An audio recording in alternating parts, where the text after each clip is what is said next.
इतिहास के 3 ऐसे फेमस व्यक्तियों के बारे में जानोगे जो रहस्यमयी तरीके से अचानक दुनिया से गायब हो गए और फिर कभी उन्हें ढूंढा नहीं जा सका। ये जो आप अभी स्क्रीन पर देखोगे ये हिस्ट्री की सबसे ओल्डेस्ट सर्वाइविंग वीडियो है।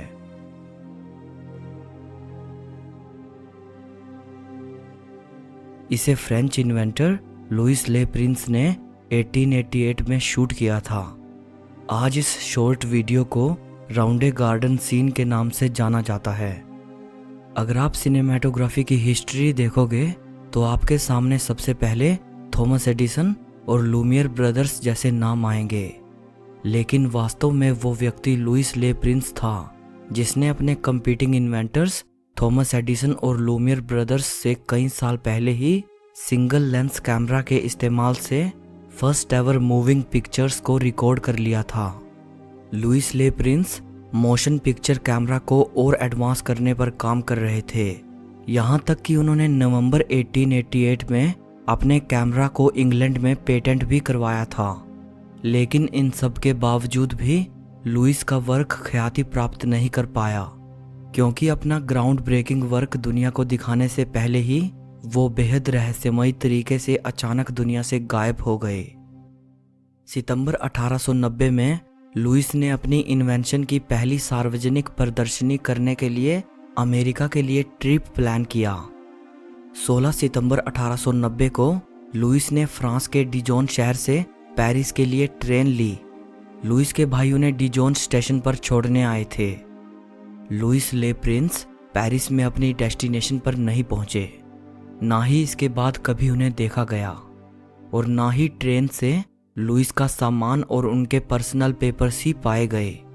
फ्रेंच पुलिस और लुइस की फैमिली ने उनको ढूंढने की बेतहाशा कोशिशें की, लेकिन उन्हें कभी ढूंढा नहीं जा सका। लुइस के गायब होने को लेकर बहुत सारी थियरीज सामने आई। कुछ लोगों ने अनुमान लगाया कि लुइस शायद किसी हादसे का शिकार हो गए और वो पेरिस जाते समय ट्रेन से नदी में गिर गए, और कुछ लोगों ने कहा कि पैसों के लिए लुइस की हत्या की गई। लेकिन जिस बात को लेकर सबसे ज़्यादा स्पेकुलेट किया गया वो ये कि लुइस ले प्रिंस को शायद किसी ऐसे व्यक्ति ने मार डाला हो जो उनकी इन्वेंशंस को चुराना चाहता था। लेकिन सच क्या है कभी पता नहीं चल पाया। लुइस ले प्रिंस के गायब हो जाने के 1 साल बाद 1891 में थॉमस एडिसन ने लुइस के कैमरा से मिलता जुलता डिज़ाइन बनाया था और उसके लिए पेटेंट एप्लीकेशन फाइल की थी, और शुरुआत में कोर्ट ने इसे मंजूरी भी दे दी।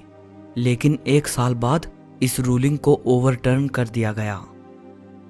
सिनेमैटोग्राफी की हिस्ट्री में लुइस ले प्रिंस का नाम उतनी ख्याति प्राप्त नहीं कर सका जितने कि थॉमस एडिसन और लूमियर ब्रदर्स।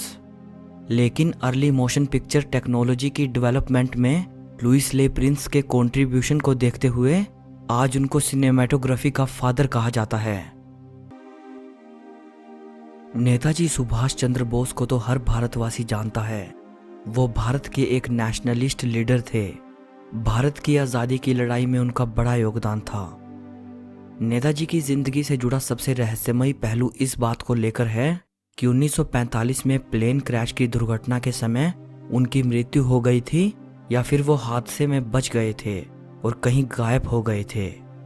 1941 में सेकेंड वर्ल्ड वॉर के दौरान नेताजी सुभाष चंद्र बोस जर्मनी गए थे, जहां उन्होंने अंग्रेज़ों से भारत को आज़ाद कराने के लिए आज़ादी की लड़ाई में एक्सिस पावर से सहायता मांगी थी, पर्टिकुलरली नाज़ी जर्मनी से।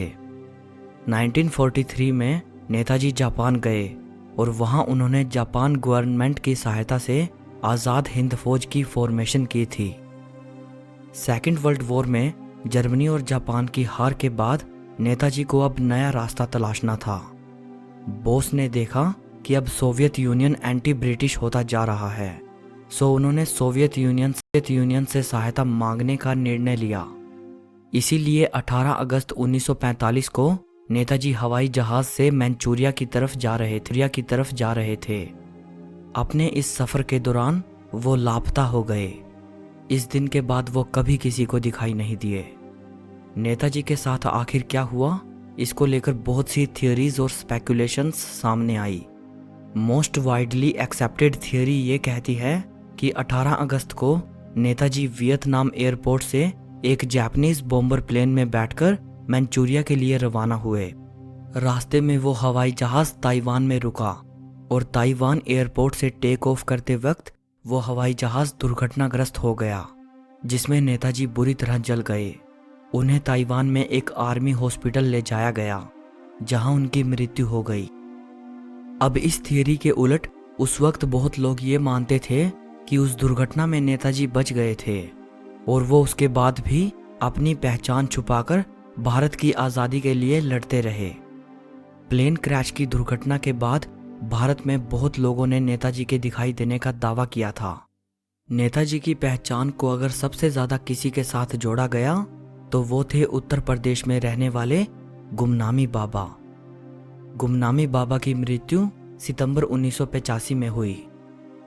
नेताजी के साथ आखिर क्या हुआ था, ये पता लगाने के लिए भारत सरकार ने सालों से इन्वेस्टिगेशंस और इंक्वायरीज को सेटअप किया, लेकिन कभी भी प्रामाणिक रूप से कुछ भी साबित नहीं किया जा सका। इसकी वीडियो आपको अच्छी लगी हो तो इसे लाइक और शेयर ज़रूर करना, और ऐसी ही और भी वीडियोस देखने के लिए चैनल को सब्सक्राइब करके बेल आइकन को दबा देना।